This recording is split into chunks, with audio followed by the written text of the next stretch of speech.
မင်္ဂလာပါတီရှယ်ဝေပါဒီနေ့မှာတော့တီရှယ်ကမြန်မာအခရာလေးရဲ့အကြောင်းကိုပြောပြပြီးတော့မှရေးပြမှာဖြစ်ပါတယ်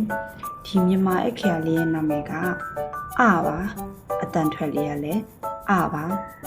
โอเคဒါဆိုရင်နဲ့စတဲ့မြန်မာစကားလုံးလေးကိုနည်းနည်းတွေးကြည့်ရအောင်လွယ်ပါတယ်ကိုရဲ့မိသားစုဝင်တွေကိုခေါ်တဲ့အခေါ်အဝေါ်တွေထဲမှာပဲ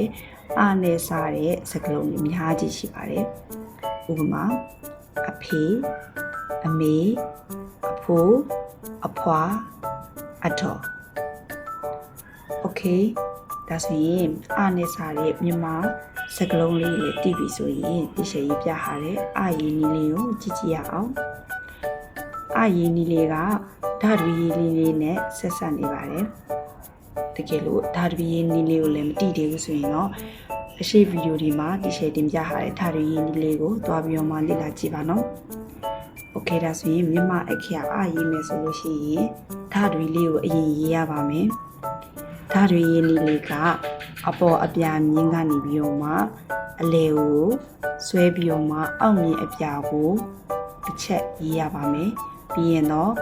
အပေါ်ဘက်ဘေးဘက်ကနေပြီးတော့မှအောက်ဘက်ကိုဝိုက်ချပြီးတော့မှအထဲကိုအစံလေးထည့်ပေးပါမယ်ဒါဆိုရင်တော့မြန်မာအခရာရေးနည်းလေးရပါပြီဆက်ပြီးတော့မှလည်း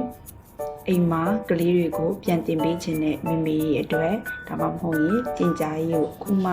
စတင်ပြီးတော့မှတင်ကြားနည်းလေ့လာနေတဲ့ဆရာမလေးတွေအတွက်ကိုမျှဝေပေးရဖြစ်ပါတယ်ဒါကြောင့်မို့လို့ဒီလိုနီလန်းလေးတွေကိုဆက်ပြီးတော့မှကြည့်ချင်နေဆိုရင်တော့ကျမရဲ့အကောင့်ကို follow ပေးထားပါရှင်အားလုံးကိုကျေးဇူးတင်ပါတယ်